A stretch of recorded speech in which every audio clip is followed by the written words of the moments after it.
Vous écoutez la leçon biblique de l'Église de la Science chrétienne indépendante de Plainfield, située à Plainfield, New Jersey, États-Unis d'Amérique. Leçon du dimanche 19 février 2023. Sujet: entendement. Texte d'or Philippiens. Et la paix de Dieu qui surpasse toute intelligence gardera vos cœurs et vos pensées en Jésus-Christ. Lecture alternée Ésaïe. Je suis l'Éternel, et il n'y en a point d'autre. Hors moi, il n'y a point de Dieu. Je t'ai saint avant que tu me connusses. C'est afin que l'on sache, du soleil levant au soleil couchant, que hors moi il n'y a point de Dieu. Je suis l'Éternel, et il n'y en a point d'autre. Malheur à qui conteste avec son Créateur. Vase parmi des vases de terre. L'argile dit-elle à celui qui la façonne, « Que fais-tu » Et ton œuvre, il n'a point de main. C'est moi qui ai fait la terre, et qui sur elle ai créé l'homme. C'est moi, ce sont mes mains qui ont déployé les cieux, et c'est moi qui ai disposé toute leur armée. Moi, l'Éternel, je dis ce qui est vrai, je proclame ce qui est droit. Tournez-vous vers moi, et vous serez sauvés, vous tous qui êtes aux extrémités de la terre, car je suis Dieu, et il n'y en a point d'autre. La Bible. Car il est comme les pensées de son âme. Mon âme bénit l'Éternel, que tout ce qui est en moi bénisse son saint nom. Mon âme bénit l'Éternel, et n'oublie aucun de ses bienfaits. C'est lui qui pardonne toutes tes iniquités, qui guérit toutes tes maladies. C'est lui qui délivre ta vie de la fosse, qui te couronne de bonté et de miséricorde. Pour moi, frère, lorsque je suis allé chez vous, ce n'est pas avec une supériorité de langage ou de sagesse que je suis allé vous annoncer le témoignage de Dieu. Et ma parole et ma prédication ne reposaient pas sur les discours persuasifs de la sagesse, mais sur une démonstration d'esprit et de puissance, afin que votre foi fût fondée, non sur la sagesse des hommes, mais sur la puissance de Dieu. Or, nous n'avons pas reçu l'esprit du monde, mais l'esprit qui vient de Dieu, afin que nous connaissions les choses que Dieu nous a données par sa grâce. Et nous en parlons, non avec des discours qu'enseigne la sagesse humaine, mais avec ceux qu'enseigne l'esprit, employant un langage spirituel pour les choses spirituelles. Car qui a connu la pensée du Seigneur pour l'instruire? Or, nous avons la pensée de Christ. À son retour, Jésus fut reçu par la foule, car tous l'attendaient. Et voici, il vint un homme nommé Jaïrus, qui était chef de la synagogue. Il se jeta à ses pieds et le supplia d'entrer dans sa maison, parce qu'il avait une fille unique d'environ 12 ans, qui se mourait. Comme il parlait encore, survint de chez le chef de la synagogue quelqu'un disant « Ta fille est morte, n'importune pas le maître. » Mais Jésus, ayant entendu cela, dit au chef de la synagogue « Ne crains pas, crois seulement et elle sera sauvée. » Lorsqu'il fut arrivé à la maison, il ne permit à personne d'entrer avec lui, si ce n'est à Pierre, à Jean et à Jacques, et au père et à la mère de l'enfant. Tous pleuraient, se lamentaient sur elle. Alors Jésus dit, « Ne pleurez pas, elle n'est pas morte, mais elle dort. » Et ils se moquaient de lui, sachant qu'elle était morte.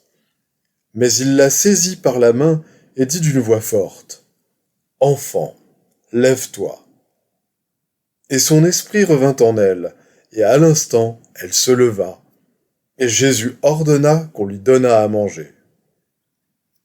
Les parents de la jeune fille furent dans l'étonnement. Lorsqu'ils furent arrivés près des disciples, ils virent autour d'eux une grande foule. Et un homme de la foule lui répondit, « Maître, j'ai amené auprès de toi mon fils, qui est possédé d'un esprit muet. En quelques lieux qu'ils le saisissent, ils le jettent par terre. L'enfant écume, grince des dents et devient tout raide. J'ai prié tes disciples de chasser l'esprit, et ils n'ont pas pu. Race incrédule, leur dit Jésus, jusqu'à quand serai-je avec vous? Jusqu'à quand vous supporterai-je? Amenez-le-moi.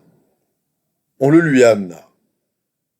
Jésus demanda au Père, combien y a-t-il de temps que cela lui arrive? Depuis son enfance, répondit-il. Et souvent l'Esprit l'a jeté dans le feu et dans l'eau pour le faire périr. Mais si tu peux quelque chose, viens à notre secours, aie compassion de nous. Jésus lui dit, si tu peux, tout est possible à celui qui croit. Aussitôt le père de l'enfant s'écria, je crois, viens au secours de mon incrédulité. Jésus, voyant accourir la foule, menaça l'esprit impur et lui dit, esprit muet et sourd, je te l'ordonne, sors de cet enfant et n'y entre plus. Et il sortit, en poussant des cris et en l'agitant avec une grande violence. L'enfant devint comme mort, de sorte que plusieurs disaient qu'il était mort. Mais Jésus, l'ayant pris par la main, le fit lever, et il se tint debout. Je vous exhorte donc, moi, le prisonnier dans le Seigneur, à marcher d'une manière digne de la vocation qui vous a été adressée, en toute humilité et douceur, avec patience, vous supportant les uns les autres avec charité, vous efforçant de conserver l'unité de l'esprit par le lien de la paix. Il y a un seul corps et un seul esprit, comme aussi vous avez été appelés à une seule espérance par votre vocation. Il y a un seul Seigneur, une seule foi, un seul baptême, un seul Dieu et Père de tous, qui est au-dessus de tous et parmi tous et en tous. Mais à chacun de nous la grâce a été donnée selon la mesure du don de Christ, jusqu'à ce que nous soyons tous parvenus à l'unité de la foi et de la connaissance du Fils de Dieu, à l'état d'homme fait, à la mesure de la stature parfaite de Christ, afin que nous ne soyons plus des enfants, flottant et emportés à tout vent de doctrine par la tromperie des hommes, par leur ruse dans les moyens de séduction, mais que, professant la vérité dans la charité, nous croissions à tous égards en celui qui est le chef, Christ. Vous avez été instruits à vous dépouiller, eu égard à votre vie passée, du vieil homme qui se corrompt par les convoitises trompeuses, à être renouvelé dans l'esprit de votre intelligence, et à revêtir l'homme nouveau, créé selon Dieu, dans une justice et une sainteté que produit la vérité. Je vais maintenant lire les passages corrélatifs tirés du livre d'études de la science chrétienne, Science et santé, avec la clé des Écritures de Mary Baker-Eddy. Question. Qu'est-ce que l'entendement? Réponse. L'entendement est Dieu. L'exterminateur de l'erreur est la grande vérité que Dieu, le bien, est l'unique entendement, et que le contraire supposé de l'entendement infini, appelé diable ou mal, n'est pas l'entendement, n'est pas la vérité, mais l'erreur, sans intelligence ni réalité. Il ne peut y avoir qu'un entendement, parce qu'il n'y a qu'un Dieu, et si les mortels ne prétendaient à aucun autre entendement et n'en acceptaient aucun autre, le péché serait inconnu. L'entendement divin qui fit l'homme maintient sa propre image et ressemblance. L'entendement humain s'oppose à Dieu et doit être dépouillé, ainsi que le déclare saint Paul. Tout ce qui existe réellement est l'entendement divin et son idée, et dans cet entendement, l'être intégral est révélé harmonieux et éternel. Le chemin droit et resserré, c'est voir et reconnaître ce fait, céder à cette puissance et suivre les directives de la vérité. Nous avons des preuves irréfutables que l'entendement mortel prétend gouverner chaque organe du corps mortel. Mais ce prétendu entendement est un mythe, et il doit de son propre gré céder à la vérité. Il voudrait tenir le sceptre d'un monarque, mais il est impuissant. L'immortel entendement divin enlève à l'entendement mortel toute sa prétendue souveraineté et le délivre de lui-même. Notre système de guérison-entendement repose sur la compréhension de la nature et de l'essence de tout être, sur l'entendement divin et les qualités essentielles de l'amour.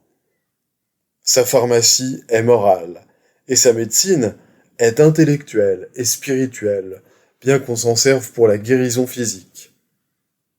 Cependant, cette partie fondamentale de la métaphysique est la plus difficile à comprendre et à démontrer, car pour la pensée matérielle, tout est matériel, jusqu'à ce que cette pensée soit rectifiée par l'esprit. Jésus donnait parfois un nom à la maladie, comme lorsqu'il dit au jeune épileptique « Esprit muet et sourd, je te l'ordonne, sors de cet enfant et n'y rentre plus ». Le récit ajoute que l'esprit, l'erreur, sortit en poussant des cris et en l'agitant avec une grande violence. L'enfant devint comme mort. Preuve évidente que la maladie n'était pas matérielle. Ces exemples montrent les concessions que Jésus consentait à faire à l'ignorance générale concernant les lois spirituelles de la vie. Souvent, il ne donnait pas de nom au mal qu'il guérissait.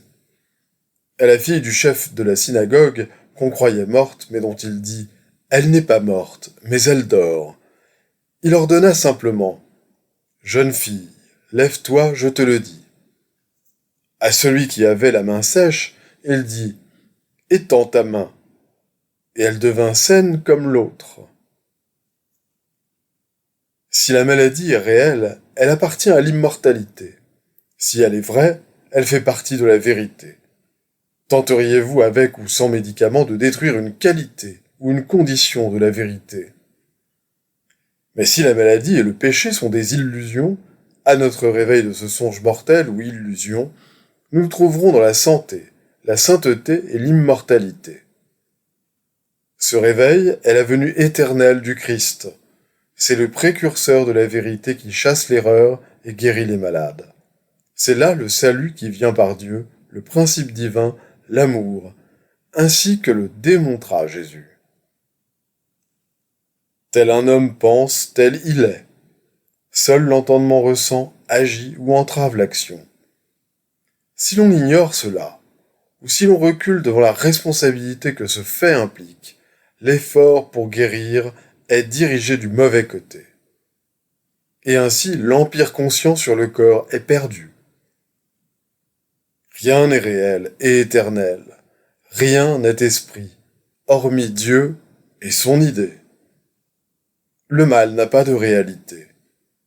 Ce n'est ni une personne, ni un lieu, ni une chose, mais simplement une croyance, une illusion du sens matériel. L'identité ou idée de toute réalité subsiste éternellement. Mais l'esprit, le principe divin de tout, n'est pas dans les formations de l'esprit. Âme est synonyme d'esprit, Dieu, le principe infini, créateur et souverain, qui est en dehors de toute forme finie et que les formes ne font que refléter. Fermez les yeux, et vous pourrez rêver que vous voyez une fleur, que vous la touchez et la sentez. Vous apprendrez ainsi que la fleur est le produit du prétendu entendement, une création de la pensée plutôt que de la matière. Fermez encore les yeux et vous pourrez voir des paysages, des hommes et des femmes. Vous apprendrez ainsi que ce sont là également des images appartenant à l'entendement mortel, produites par lui et qui simulent l'entendement, la vie et l'intelligence. La leçon que vous pourrez aussi tirer des rêves est celle-ci. Ni l'entendement mortel, ni la matière ne sont l'image ou la ressemblance de Dieu, et l'entendement immortel n'est pas dans la matière. Quand nous comprenons pleinement notre relation au divin, nous ne pouvons avoir d'autre entendement que le sien, ni d'autre amour, sagesse ou vérité, ni d'autre sens de vie, et nous ne pouvons avoir aucune conscience de l'existence de la matière ou erreur. Le pouvoir de la volonté humaine ne devrait être exercé que lorsqu'il est subordonné à la vérité. Autrement, il fausserait le jugement et donnerait libre cours au penchant inférieur. C'est le propre du sens spirituel de gouverner l'homme. La pensée humaine, matérielle et erronée, agit d'une manière préjudiciable sur le corps comme par le corps. Avoir un seul Dieu, un seul entendement, développe le pouvoir qui guérit les malades et accomplit ces paroles de l'Écriture. Je suis l'Éternel qui te guérit, et j'ai trouvé une rançon. Lorsque les préceptes divins sont compris, ils révèlent la base de la fraternité dans laquelle un entendement n'est pas en conflit avec un autre, mais où tous ont un seul esprit, Dieu, une seule source intelligente, conformément aux commandements de la Bible. Ayez en vous cet entendement qui était aussi en Christ Jésus. L'homme et son Créateur sont corrélatifs en science divine, et la vraie conscience n'a connaissance que des choses de Dieu. Et nous promettons solennellement de veiller et de prier pour que cet entendement qui était en Christ Jésus soit également en nous, de faire aux autres ce que nous voudrions qu'ils nous fissent, et d'être miséricordieux, juste et pur. Les devoirs quotidiens de Mary Baker Eddy. Prière quotidienne. Il sera du devoir de tout membre de cette Église de prier chaque jour. Que ton règne vienne, que le règne de la vérité, de la vie et de l'amour divin soit établi en moi, élimine de moi tout péché, et puisse ta parole enrichir les affections de toute l'humanité et la gouverner. Règle pour les mobiles et les actes. Ni l'animosité, ni un attachement purement personnel ne doivent déterminer les mobiles ou les actes des membres de l'Église mère. Dans la science, l'amour divin seul gouverne l'homme, et un scientiste chrétien reflète les douces aménités de l'amour en réprouvant le péché, et en manifestant un véritable esprit de fraternité, de charité et de pardon. Les membres de cette Église doivent journellement veiller et prier pour être délivrés de tout mal, pour ne pas prophétiser, juger, condamner, conseiller, influencer ou être influencés d'une manière erronée. Vigilance face au devoir. Il sera du devoir de chaque membre de cette Église de se défendre journellement contre la suggestion mentale agressive et de ne pas se laisser entraîner à oublier ou à négliger son devoir envers Dieu, envers son leader et envers l'humanité. Par ses œuvres, il sera jugé et justifié ou condamné.